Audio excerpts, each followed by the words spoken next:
This is the Horse Radio Network. This is episode 442 of the Stable Scoop Show. Please support our sponsors as they make this show possible. Our sponsors this week are HorseLovers.com, the Fairfield Inn North in Lexington, Kentucky, and Uncle Jimmy's Brand Products. Coming up on today's show, we talk about the Smith College equestrian program being nixed unexpectedly and what they're doing to try and save it. We have Julie Goodnight coming on in her 10th year anniversary of her TV show, talking about her best and worst moments. And then we review, with the help of one of our auditors, Robin Kane, the Renegade Broom, all on today's show.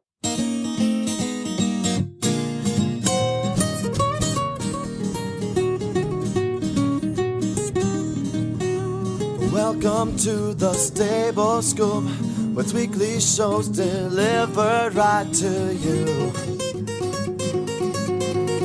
With Helena and Glenn the Geek, live from the stable, it's every week. Bring you the news through hail or high water, while using their tails as their own fly swatters. So sit on down and laugh till you poop, cause it's time again for the Stable Scoop. Stable Scoop. The Stable Scoop. Stable Scoop. This is Glenn the Geek. And this is Helena B. And you're listening to the Stable Scoop Radio Show on the Horse Radio Network. Now, Glenn, I have to tell you something. I have to open the show with something really important. What happened? So I've been back to running lately because, you know, it's January and everybody gets out there and starts exercise running. Yes. Yeah, okay, like just exercising. Checking. Okay. I always put on a couple of pounds in the wintertime because I eat like a maniac. And then January comes and I spend the next 6 months trying to lose it. Because you married a good cook. That's what you're doing there. And a good reservationist. He does like to make reservations.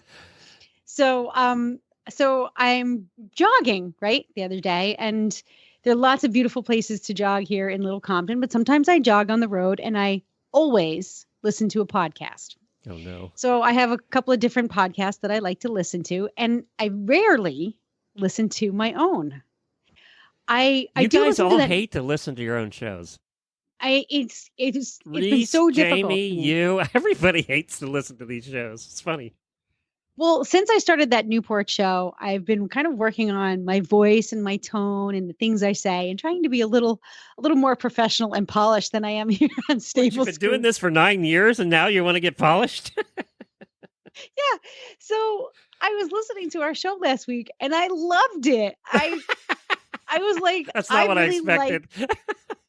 I know. Me either. I was like, I don't annoy the hell out of myself anymore. What happened? And this goes back a long way, everybody. Helena would listen like in the first couple of years, and she would just say, I suck. I hate this show. I'm not doing this show anymore. I sound so bad. You were so degrading on yourself. You really were. I am in general. I'm really, really hard on myself. I'm a bit of a perfectionist for probably not so great reasons, but so it's really hard for me to listen to myself. And, you know, sometimes I say things in our conversation or on the show and I'm like, oh, why did I just say that? I'm such a dope, you know? So it's hard to relive that the second time and actually listen to the show. But I have to say that the last couple of episodes have been really kind of fun. I'm like, Glenn and I are kind of good together. It's taken her 9 years to figure that out. But, you know, I do the same thing, though. I have to admit, when I give interviews, when other podcasters want to interview me, I can never listen back to those because I talk too fast. Yeah, I get self-critical when I listen to those. But it's funny, I edit our own shows, and that's fine. You know, I can do that, I guess, because it's talking about horse stuff and, you know, whatever. But I happened to listen. I did an interview with Dave Jackson last week for the School of Podcasting. And it's my 4th time on his show. And we were talking about building a network. And I listened back to it because I wanted to hear what stupid stuff I said and shouldn't have said. Because after I'm done with interviews, I don't know about you, giving interviews, I always am like, I probably shouldn't have said half of those things. So I get done, and I did. I had that thought after I got done with it. I said, I don't remember what I said. I didn't remember anything about the interview when I was finished. I'm blaming Lyme disease, but it's probably just old age. So I listened back, and after I was done, I went, wow, that wasn't too bad. That's better than I thought. I was a guest on a podcast recently, and we were talking about teenagers, parenting and teenagers and the abuse of technology. So I had a lot to say in that topic. I bet you did. And I have yet to go back and listen to the show because I just know I'm going to be humiliated by myself. I'm almost afraid to post it, like for our listeners to listen to interviews I give, because it's like, oh man, I sucked that day. And then you go back and listen and you go, well, it wasn't too bad. I wasn't as bad as I thought I was. I know. How did we survive this long doing this anyway? I swear to God, Glenn, I don't know. I think we decided early on we were not going to care. Well, that's what it was. Seriously. No, we really did. When we first started, we just said we wouldn't care. We couldn't because it would be too crushing to our egos to care. And somehow along the way, we picked ourselves up by our little geeky bootstraps and just kept going. So thank you to everybody that writes us an email occasionally that says how wonderful we are, because that just keeps us going, because, otherwise we don't think we're very good. So thank you for boosting our egos. We appreciate that. And if you want to do that some more, send them to Helena at horseradionetwork.com. She'll let me know. Yeah. You can write me letters, cards. Now, if you want to bitch and complain about anything in the world, send them to Jennifer at horseradionetwork.com. She'd be happy to get them. No, not to Jennifer. She's the complaint department. Send them to Jennifer. She just deletes That's them because and throws them away. She's the strongest. Yeah, exactly. She's the emotionally strong one. She had she's to the live superhero. with me for 30 years. Of course she's emotionally strong. You'd have to be. All right, let's go on to our first guest. What do you say? And I'm glad you listened. I'm so proud of you. Thank you. Well, let's find out about horselovers.com, and then we're going to head on to our first guest. Jess is joining us with the Save the Smith College Equestrian group. They have formed a group to try and save the equestrian program there. Tell us real quick, before we go to the commercial, Smith College, you know a little bit about Smith College. Just give us a quick update on where and what Smith College is. Smith College is in the Northampton area of Western Massachusetts. It's part of a 5-college group of very well-respected academic institutions. It's Smith College, Mount Holyoke, Amherst College, UMass Amherst, and Hampshire College, I believe. And I attended UMass Amherst. I played on the women's lacrosse program there, so I didn't have an opportunity to ride. But it's the whole area is very horsey. It's UMass has an agricultural program. They have an agricultural school, and so the students from all of the universities really they work well together. And really, to have Smith College's equestrian team get pulled out from these kids is, to me, absolutely ridiculous. It's such a key component to the entire academic community out there. So it'd be interesting to hear what they have to say about it. Time for some Road to the Horse trivia.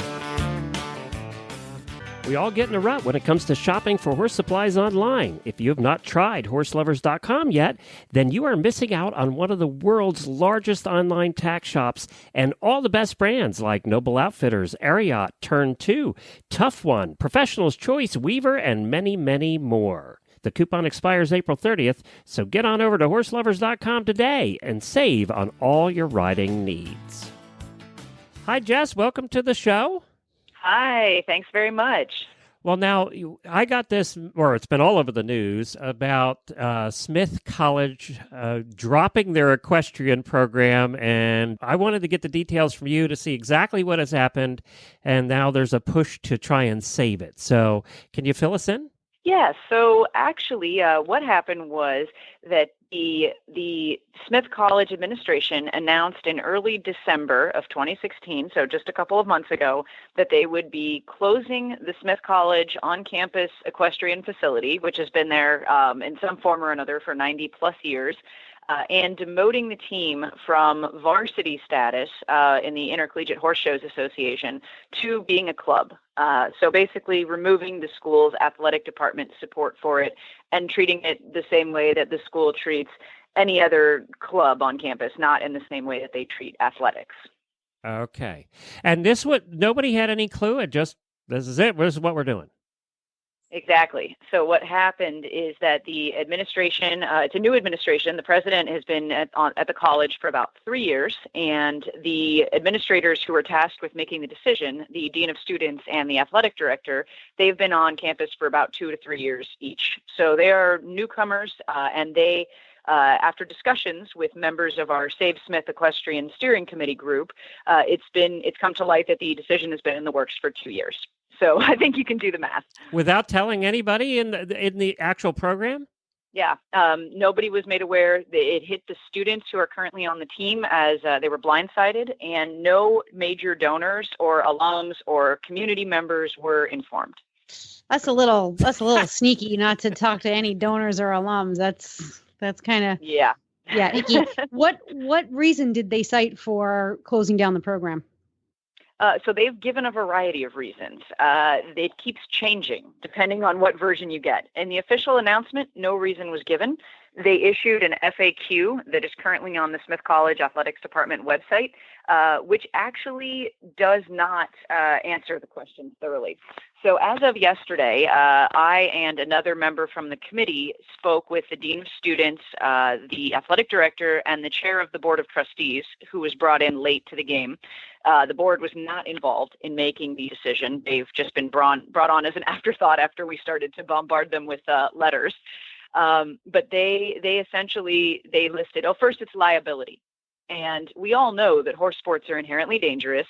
There's been a barn at Smith for 90 plus years, like I stated. And it's something that other schools in the area take on all the time as part of their risk management. And in fact, Mount Holyoke, which is very close to Smith and one of Smith's closest competitors, Mount Holyoke College uses the same risk management advisors as part of the 5-college consortium there in Western Massachusetts. So the liability issue, we think it could be a smokescreen for something else, whether it's this college needs the land that the barn is on, or the college may be shifting to a need-blind admission program and wanting to trim anything that isn't a marquee sport. We don't know, but the answers they've given are unclear. They've hinted at personnel matters. They've said that the students don't care about riding anymore. They said that there's been declining enrollment, and when asked, hey, has this college done anything to make students aware that we have this wonderful facility and these options for everyone from beginners to advanced riders? And they said, well, we don't do that for any sport. So it just seems like they've made a decision and they're very, very firm, but they're very unclear. The whole thing's very opaque. There's no transparency. So is Sue Payne still the head coach until it closes down? And the closure is expected to happen at the end of this academic semester. So that's only a couple of months away.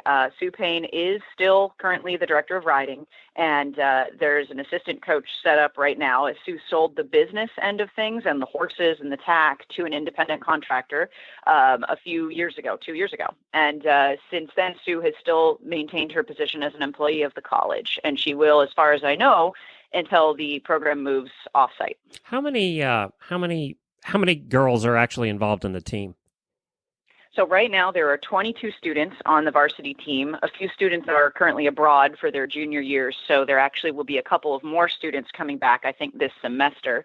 So there's 22 on the team, and then the college actually has a community riding program where members of the local community can come and take lessons that actually accommodates anywhere between 40 to 60 people, depending on the time of year, et cetera. And then there's also students who ride and take riding just as a class and are not on the team. Additionally, there are students who may have horses at home and they bring their horse with them. So they don't take any lessons. They just board their horse there on campus. Well, it's like anything else, right, Helena, that we've seen in the past 9 years we've been doing the Horse Radio Network. It always comes back to money. And I think when you said land, you probably nailed that one.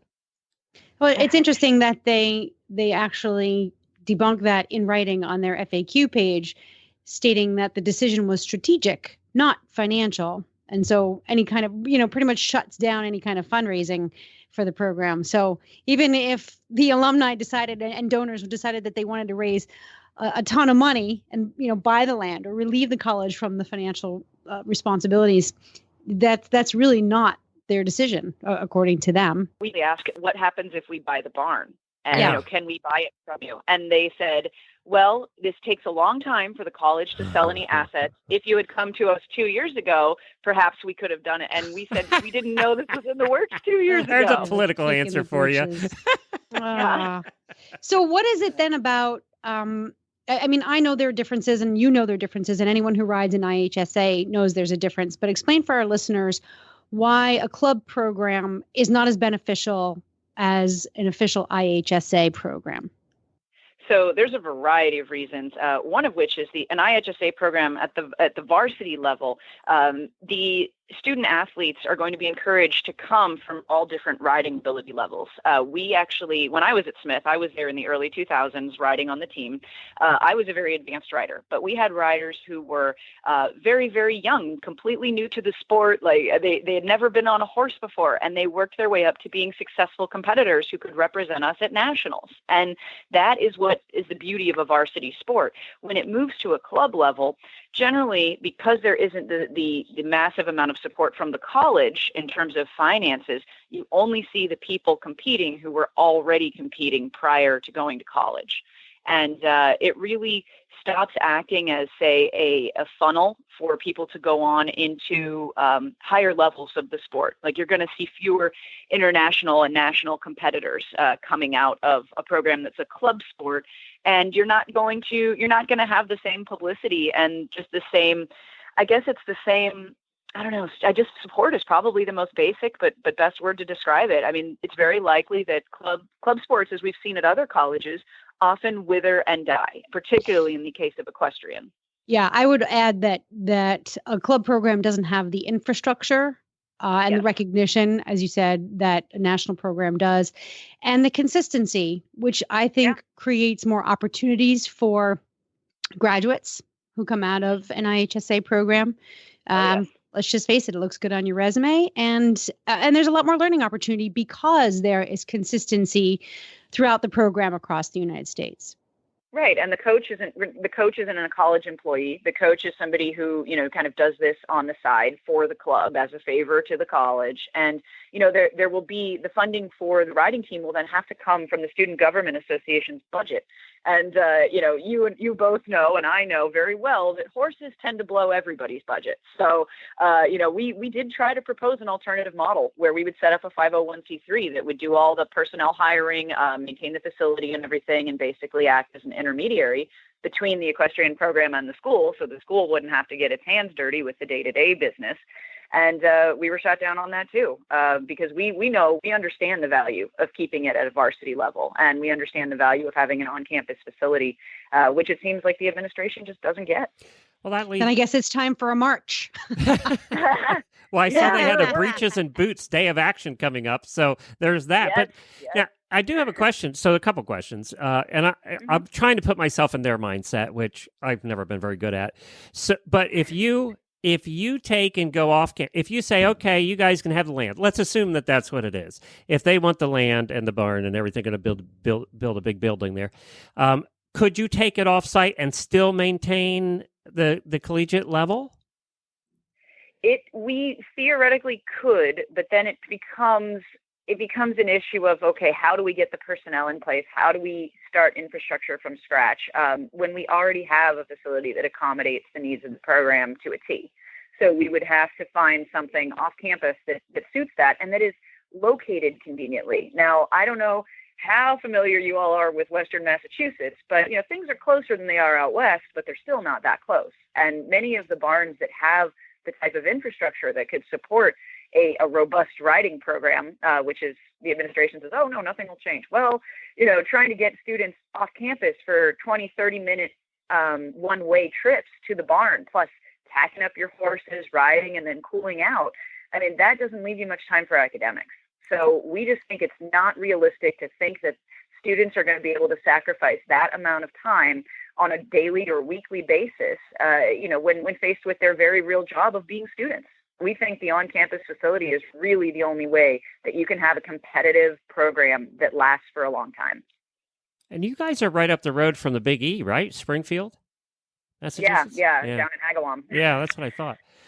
For people that don't have a reference as to where you are, if you've heard of the Big E, then they're just basically up 91 from the Big E, which, it's about half an hour north or so of where the Big E is. Yeah. It's a strong community of equestrians. Then it's kind of interesting. Which of the other 5 colleges have IHSA equestrian teams? college So teams? several of them do. In fact, everybody but Hampshire, unless they've changed something recently. But Mount Holyoke is the most competitive. They're consistently one of the top schools in the nation. And Mount Holyoke has an on-campus facility that's got about 140 people riding right now with a 20-something person wait list going to go get beginner lessons. So it's kind of odd that when we see that juxtaposed with the Smith situation, where the administration is trying to tell us that students are no longer interested in riding, that seems a little off. And then also, University of Massachusetts Amherst has a program, but it is a club sport, and their facility is not on campus. And as a result, they're just not as competitive on both the local, regional, and national levels.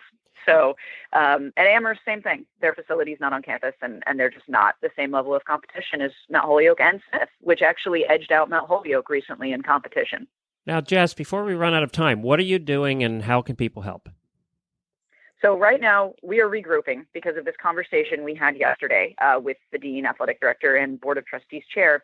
But we are dedicated to... And basically, to recap, they told you yesterday, sorry, get out of the office.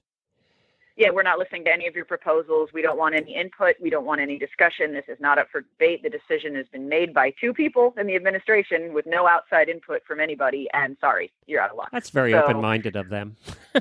Isn't it? We're, as alums, I think I can speak for pretty much all of us when I say that we are shocked, because this is not the image that Smith projects. Like, this is not what we were led to believe our college was about. Yeah. And it's not very bright on their part. You have a handful of Smith alums to go up against. I mean, that's kind of like biting off your nose to spite your face. Well, and if we're going to be realistic about money, usually your alumni out of colleges that are involved in equestrian one way or another are the ones that actually have money for an endowments. So, right. Yeah. And that's we had a donor, one of the women who's donated recently, she donated over $75,000 to renovate the viewing room at our indoor riding facility there at Smith.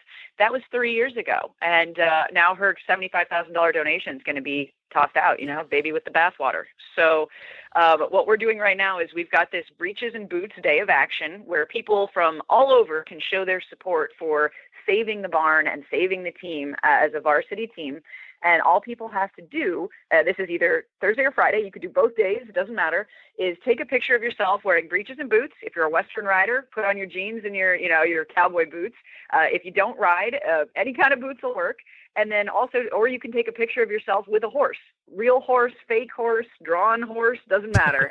Any horse. Then just any horse. And you can post it on Facebook, Instagram, or Twitter, and then hashtag it Save Smith Equestrian and hashtag it Breeches and Boots.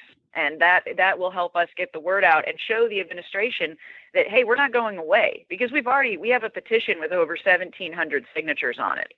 And people can find that on our website, which is SaveSmithEquestrian.com. So people can go to SaveSmithEquestrian.com, and there's a whole section, get involved. You can write letters, you can sign the petition, you can share your story about why horses were important to you and riding was instrumental to your life. They don't even have to be related to Smith. It's just things that basically explain to people who don't know horses why horses are so important. Very good. Well, and this is important. If somebody's sitting back and saying, I live in California, what do I care? You should care, because again, it's the thing I always talk about, and Helene and I have been talking about for 9 years. It's the snowball rolling down the hill. And unfortunately, that snowball has been picking up and taking equestrian-related things down the hill with it for quite a while, and it's going to continue to do that. It's a lifestyle that is disappearing. And every little thing like this helps it disappear more. So it's interesting that it would be disappearing, because, or at least if they're going to place NCAA sports at the top of the list over equestrian sports, equestrian sport can be participated in at the highest level. It's Olympics. It's Olympic sports, and it's the only sport that Smith offers and that many colleges offer where men and women can compete on equal footing that is true. at the Olympics. Absolutely. It's probably the most important sport to save right now. Right. But all right. Both horses and humans, men and women competing against each other. We got both of those going for us. Yeah. Well, good luck with this. Let us keep us informed. Let us know what's going on if there's any changes, and we'll hope that I'll send my picture. I'll post it. Put the hashtag. We support the cause. Yep. Oh, thank you so much. Thanks, both of you. And thanks to all of your listeners for giving us a chance to get the word out because, we care about this so much. And, as I go down today to feed my horses in their stalls, I work with rescued off-track thoroughbreds. And I'm going to snuggle them and tell them nobody's closing their barn on my watch. But hopefully we can do the same thing for Smith. Thanks, Jess. Atta girl. We're behind you. Thank you both so much. Have a great day. Bye-bye. Hello, folks. Uncle Jimmy here, and welcome to the world of Uncle Jimmy brand products, where funny names mean serious products. Featuring Uncle Jimmy's Squeezy Buns, the squeezably soft hand treat that your horse will love. The award-winning Uncle Jimmy's Hangin' Balls. Uncle Jimmy's Sugar-Free Ball. The incredible Licky Thing, also in sugar-free. The amazing Uncle Jimmy's Pecker-Wrecker, and the Big Licky. The infamous Uncle Jimmy Hangin' Ball was first designed by me for my own horses to help reduce the bad habits which come from stall boredom. It now can be found around the world. This nutritious, flavored, filled boredom buster will help keep your horses occupied and happy around the clock.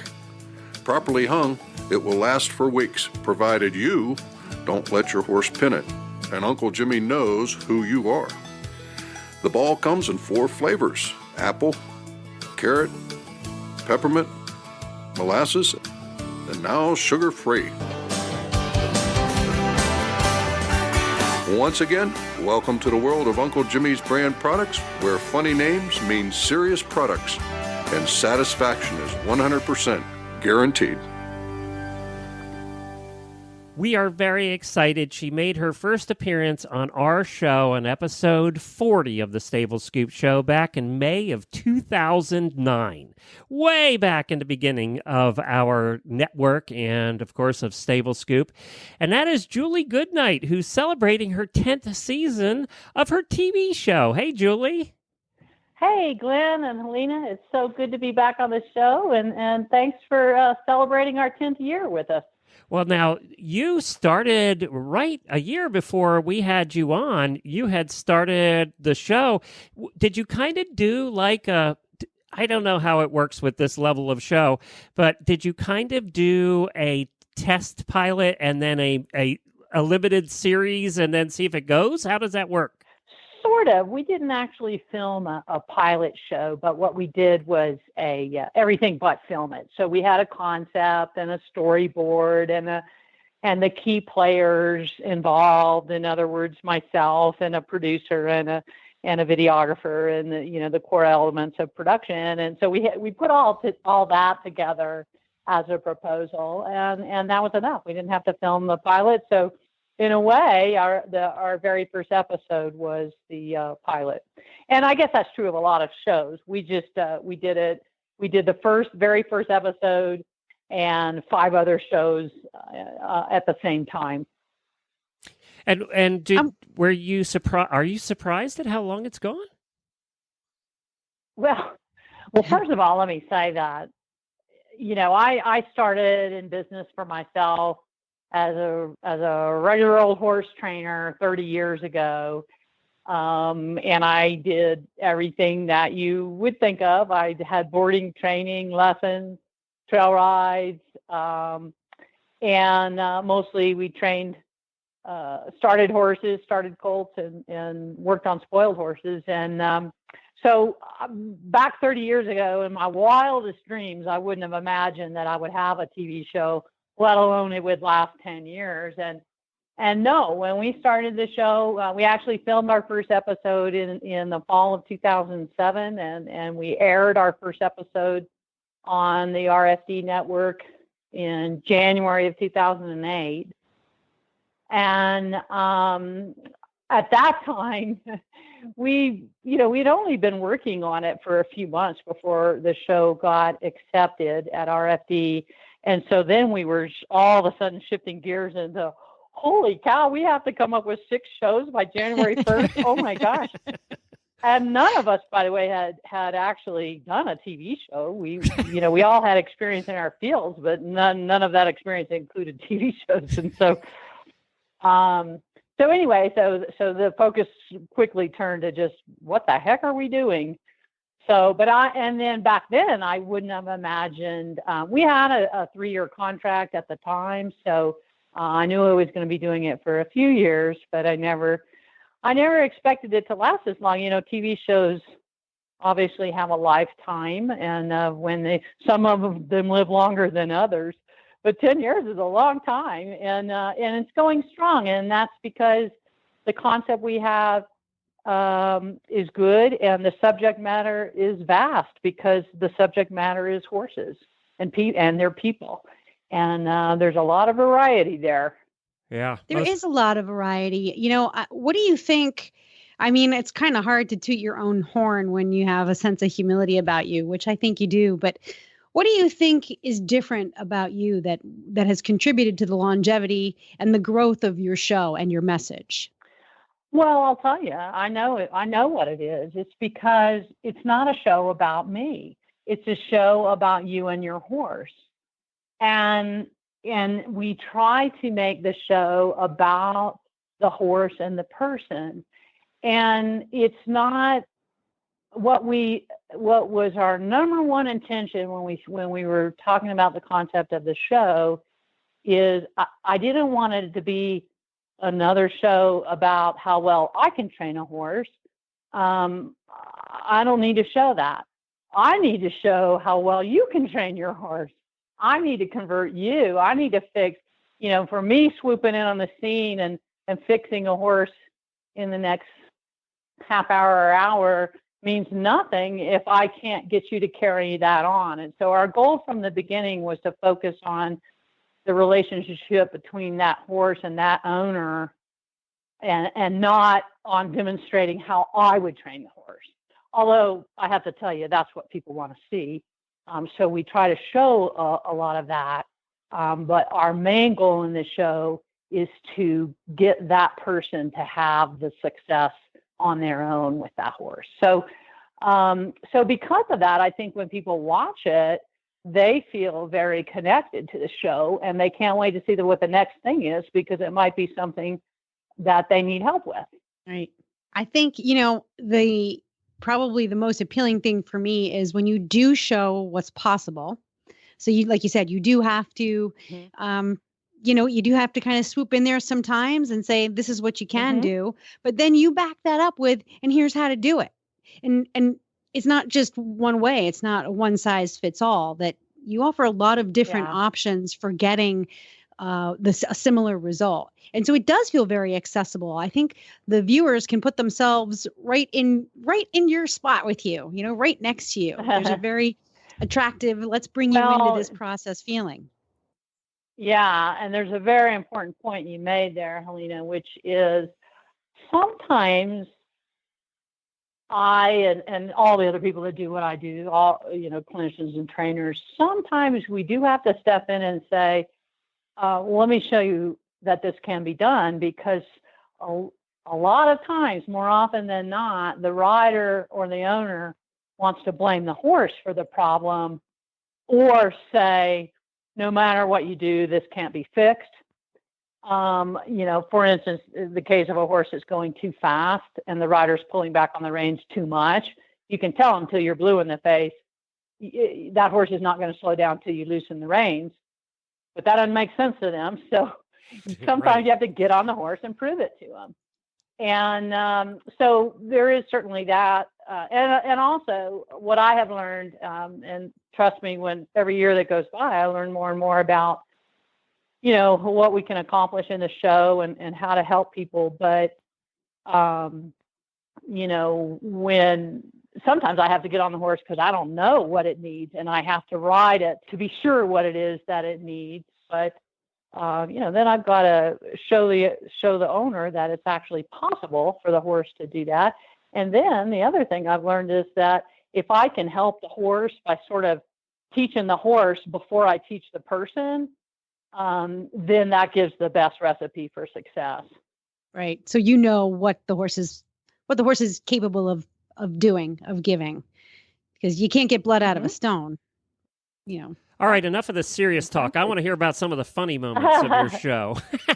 I want to hear about some of those things that happened that just stick out, like, oh, geez, or whatever. Well, we have filmed. I just looked at all of our list of episodes. We've got 236 episodes that we've filmed as of this year, and most of those have aired. Let's see, minus about 20 that haven't actually hit the airwaves yet. But they're all, we have all of our episodes archived on our website, juliegoodnight.com.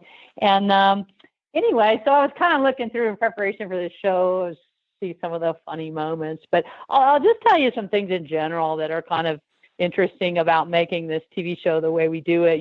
And first of all, when I have to describe the concept of the TV show to someone who may not even have any clue about the horse business at all, then I always say it's kind of a combination between Dog Whisperer and Super Nanny, because Super Nanny, a lot of what we do is correct the person, not the horse. Right. And but while you can tell a person what you want them to do and say on the TV show, you can't tell a horse. And so the TV show is not scripted. We shoot in a very specific segmented format. So we always shoot the before footage first, and then we have what we call the interview section, where I'm talking to the owner and trying to sort of suss out the problem or whatever. And then the main bulk of the show is what we call the teaching segment, and that's a 10-minute segment where I have 10 minutes in order to train the horse and train the person. And sometimes that takes more than 10 minutes. A lot of times we do it in the 10 minutes allotted. It kind of depends on how complicated the subject is. But the first thing that's kind of interesting about working with horses in this way is when people apply to be on the show, they say, my problem is such and such, and that's what I want to work on. And so one of the things we learned early on is, first of all, what the person thinks is their problem is not always what I'm going to think is their problem. And so, like, for instance, the person says, my horse won't do flying lead changes. And so we think it's going to be a problem on lead changes. Well, it turns out the rider doesn't even know her leads or how to cue for the canter. So obviously we can't do a show on flying lead changes if you don't even know how to cue for the canter. So that's one problem. The other problem is the horse doesn't always agree with what we choose as the subject matter. And so, for instance, in one of our earliest shoots, we're shooting here at my ranch, and we shoot here every summer in July. I live up in the mountains of Colorado, and it's beautiful here in the summer. And we have a lovely pond where we can swim the horses. And so we had a gal apply to be on the show, and water crossing was her thing. And she had an Arab, and this Arab just flat out would not walk in the water. And that makes sense, because have you guys ever known an Arab that wouldn't walk in the water? Right. It's really common. And it's not something they see very often in their natural environment. No, I mean, yes, exactly. They think too much. They are desert horses. And anyway, so as I said, the very first thing we shoot is the before footage. And we try, and if we cannot capture the actual problem or topic of the show in that before footage, we can't make a show out of it. And so we've got the cameras all set up. Everybody's all set up. The horse is saddled. She's riding. Everybody's in their places. Quiet on the set. And we say, okay, go ahead, walk into the water. And the horse just walks straight into the water like it had swum every day of its life. And okay, well, so, I mean, it went in all the way up to where she was wet. It went all the way in up to the saddle. So obviously now the horse was soaking wet. Now we couldn't shoot any before footage and say, this horse wasn't going to go in the water. So we're like, shoot. And so anyway, that was the very first time we learned that pretty much half the time, whatever topic we think we're going to do the show on, it actually ends up being on something else. So we've learned to be very flexible. And when we start the cameras, and when people come to the site, when we film the TV show, we film 3 times a year at various locations. One of them is always here at my ranch in July. The other 2 locations, one in the winter and one in the fall, we kind of rotate around. So once we know we're coming to a location, we put the word out and we accept a lot of applications. And then we go through a very complicated process of picking people to be on the show. And it's very complicated because we want to do English, we want to do Western, we want to do groundwork, we want to do little kids if we can every now and then. And if a man applies to be on the show, we automatically do that. So you have so few of them. We've had a few. We shoot for at least one man every shoot. And usually, by the way, it's his wife. And Glenn, you can relate to this. It's his wife that actually filled out the application for him to be on the show. Yeah, I can relate. Yeah, and then 2 days before the shoot, she says, honey, did I tell you we're going to take a trip to this ranch? So anyway, so the complicated process of picking the shows, we were kind of going through all of that, trying to get a balance of good shows. And then half the time we have to change the topic anyway because the horse doesn't cooperate. And by the way, that water crossing thing that I described has happened 2 other times to us in almost exactly the same way. And as have other things like trailer loading and whatnot, clippers, head shy. And so Steve Schott is our videographer, editor. He's the lead camera and the editor of the show. And he calls it the magic camera. So he says his camera is worth, way more than the money he paid for it because every time he whips it out, the horse becomes trained. So we laugh about the magic camera. Julie, I think the horses see you and they go, hell, I'm not fooling around with that lady. We're just going to do this. And you know what? Horses do that. And, that happens at expos a lot. But that's just one person. You can watch this thing. You can see it every time. On some horses are sort of oblivious and they're going to act their silly ways no matter what. Right. But the smart horses, they walk on to wherever it is that we're filming. And you can actually see them look around. They look around at all the people because, it takes quite a few people. You don't see this on the TV show because they're all behind the camera. And we film the TV show as if it is just the owner of the horse, and myself. However, there's probably anywhere from, 10 to 15 people behind the camera as part of the crew that it takes to just do it. So you don't see them, but they're there. Now, do you, so when you do that and you have all of this footage, I know they came in here, they're doing a documentary on podcasting and they came in here to the studio and filmed for 3 days. And I know that that'll be cut down to about 30 seconds of the movie, right? So, so do you do the same thing? Are you doing a ton of footage or pretty much using what you got? We get there's actually about 20 to 24 minutes of airtime in the show. And that includes commercials, some commercial and the segues and all that. To get that probably took us about 3 hours of work and about maybe an hour of actual filming. Got it. Some of the shows we do are so organized that we shoot very little additional footage. But then there are some shows, and this was another one I thought about.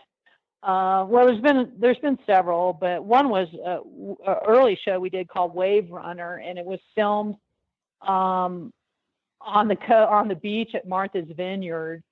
with a horse, a sport horse that wouldn't jump water jumps. And so we took him into the ocean, into the surf to get him used to water. And that took me, and the owner had a broken arm. She broke her arm right before the shoot and so was unable to ride, which meant we had to go out of our normal thing, because our normal thing is that the owner has to be able to do whatever it is we're doing. But she wasn't going to be able to ride at all. So I did all the riding on this horse, which was probably just as well, but because it took me about an hour and a half to get it into the water. And so sometimes we have those in the training or teaching segment, you have a situation where there's no way you're going to get this horse trained in 5 minutes and then get the person to do it.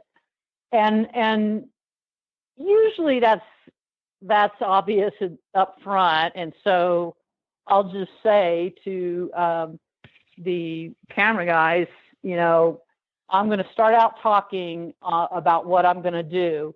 But at some point, I'm just going to start training, and however long it takes is how long it takes.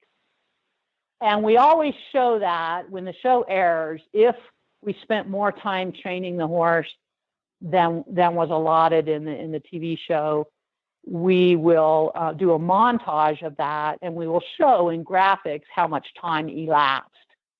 And another case, we had this mare. I'll never forget this mare. She was a black mare. And she was very well trained and very brogue, super nice quarter horse mare. But the owner could not get her to walk across a tarp. And like, this horse has just made up its mind, come hell or high water, it was not going to walk across a tarp. And in fact, unbeknownst to us until we started taping the show, she had recently returned from a week-long trail obstacle clinic with a renowned trail obstacle trainer. And in that entire week, they had not gotten the horse across the tarp. Now, I only mention this because she didn't tell us that in the application. She told us that right when we started taping the show. Now, what that means is that they had spent a week training this horse not to cross a tarp, and now I'm supposed to train it to cross the tarp. So you see the problem you got going on there? Yeah. It's not like that. That's not the same thing as training a horse that has never walked across the tarp.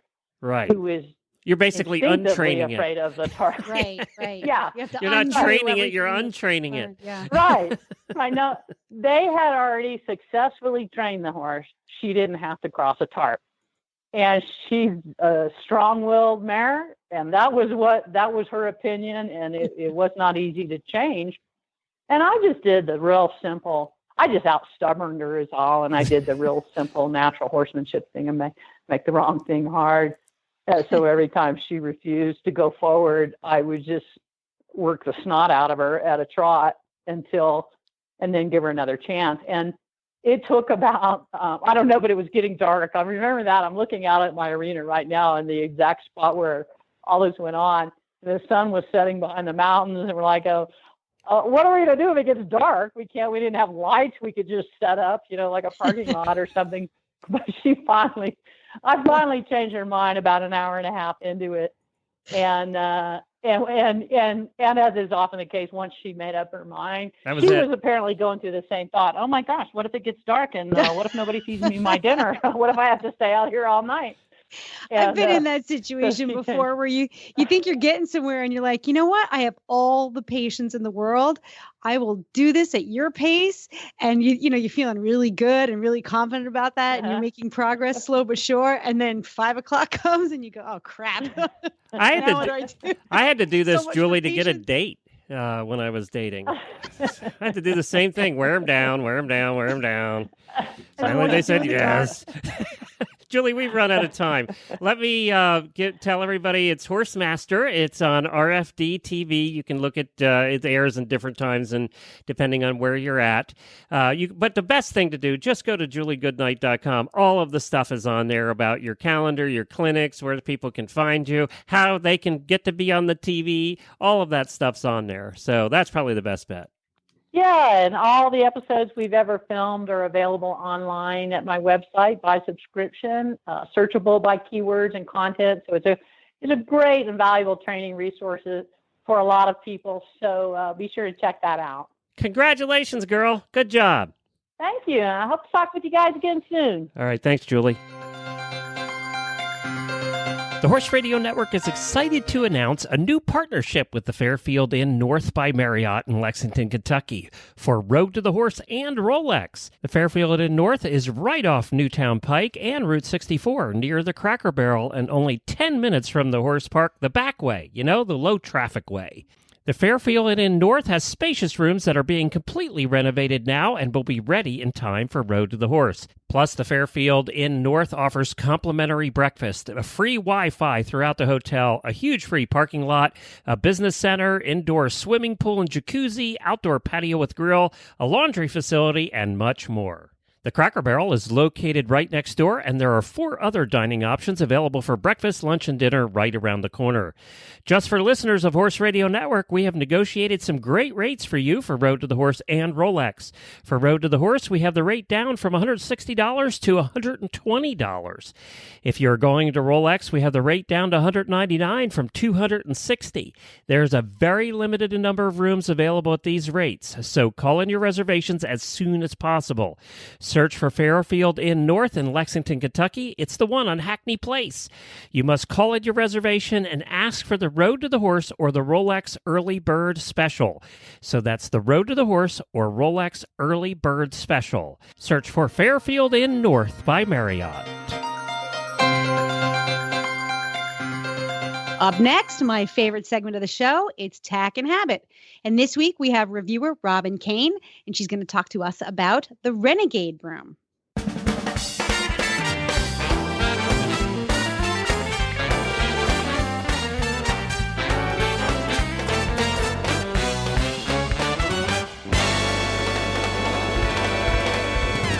Well, welcome to the show, Robin. I love to talk about cleaning because I'm essentially a little old Italian lady who really likes to clean. And brooms are my number one cleaning tool of choice. I will never be without a broom. And you're going to talk to us about a really innovative new broom. Tell us about it. Yeah, it's the Renegade broom. And it's it has a few less bristles than you might see on some push brooms, but it's set up like a push broom. But all of the bristles curl back at the bottom. So you don't push this broom, you actually pull this broom. It's pretty handy. It's very light. Now, it looks like there's 2 different kinds of bristles. There might be softer bristles on the inside, and then the outside that curls, they're a different color. They're green instead of yellow like the others. Yeah. Are they stiffer? I think the center ones, the darker ones, I think are a little bit stiffer at this. I noticed the other ones have started fraying a little bit already. I think they're a softer material. Okay. But it is curved. It has a whole different shape.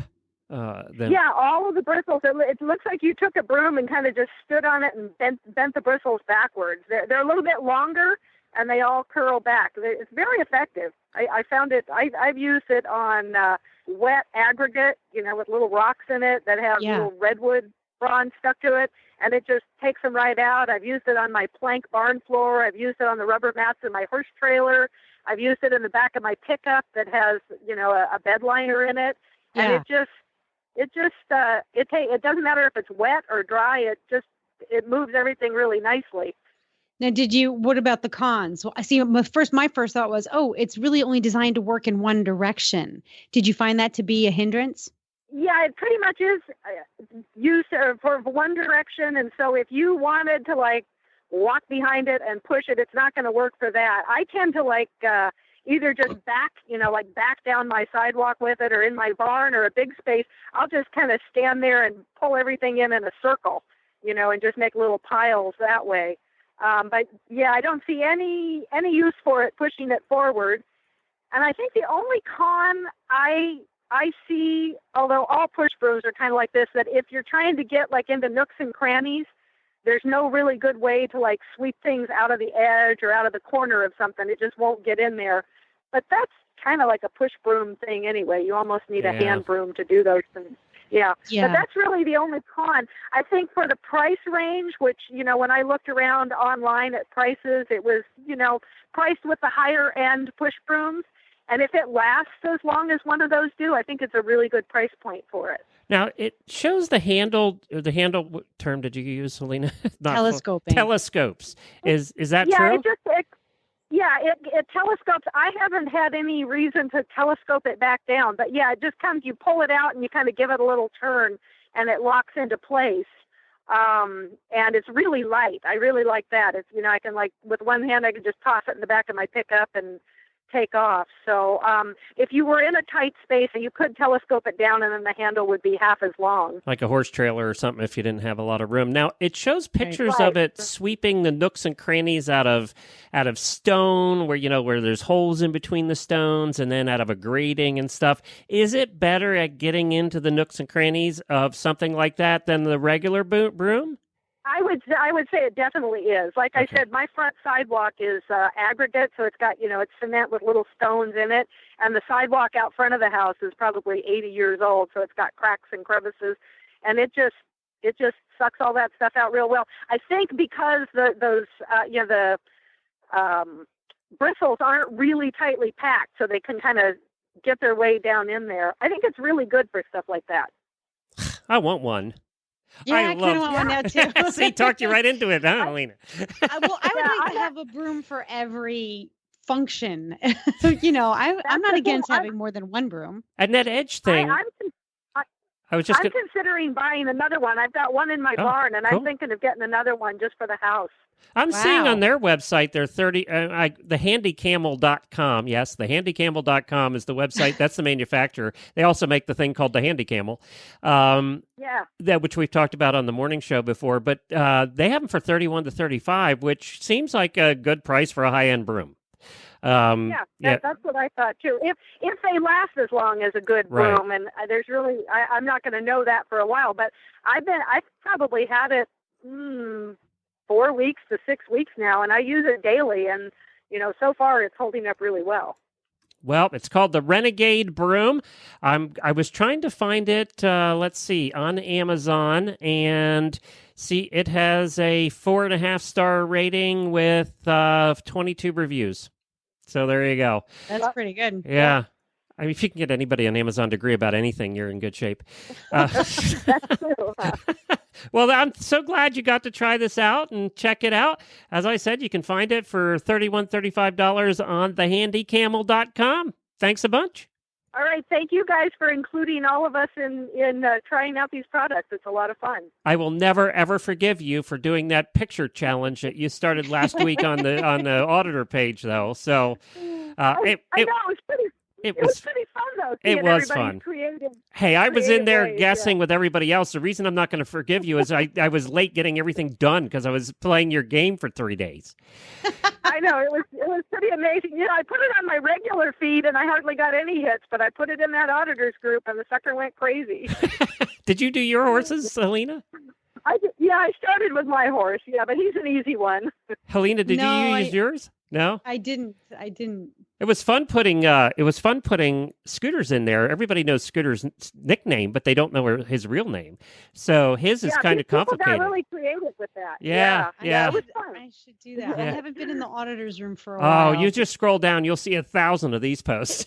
Okay. Oh, God. So that's my problem. If I miss 24 hours, it takes me 4 days to catch up. It's true in the auditor's room. Well, thank you so much, Robin. We appreciate you being an auditor, too. Thank you, guys. Have a good day. Now go back to work. All right. Okay. Bye-bye. And that's the end of another episode of My Favorite Show on the Horse Radio Network. For details about today's show, go to stablescoop.com. And did you know that you can get the HRN app on your iOS or Android phone? You can. Just search for Horse Radio Network in the App Store. It's free and super easy to use.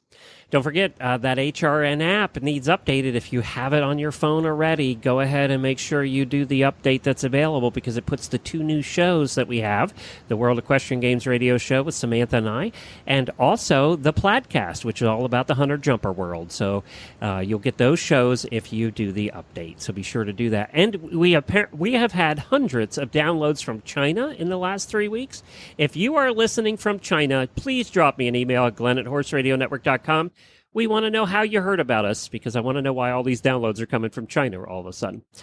Be sure to log in next Friday for another episode of Stable Scoop. We really do love your feedback. You can send it to Helena at horseradionetwork.com and all the negative stuff to Jennifer at horseradionetwork.com. Follow us on Facebook. Just search for Stable Scoop. Many thanks to this week's sponsors, horselovers.com. Also, Uncle Jimmy's and the Fairfield Inn North in Lexington, Kentucky. Be sure to visit all the great shows on the Horse Radio Network. As Glenn just mentioned, we added a bunch of new ones, and you can find them at horseradionetwork.com. Are we done? Nope, not yet. You can also hear Helena on her other show, that Newport Show.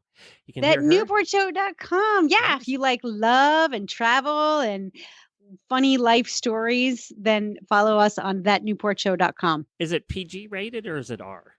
It is PG rated. Okay, just checking. Yeah.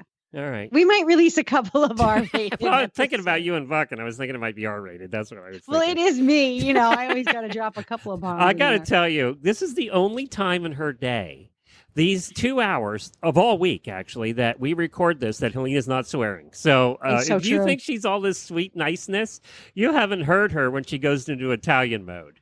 Hey, dude, yin and yang, night and day, sun and moon, everything needs balance, okay? We're done. That's it. I'm out. There'll be more next week. Until then, happy scooping.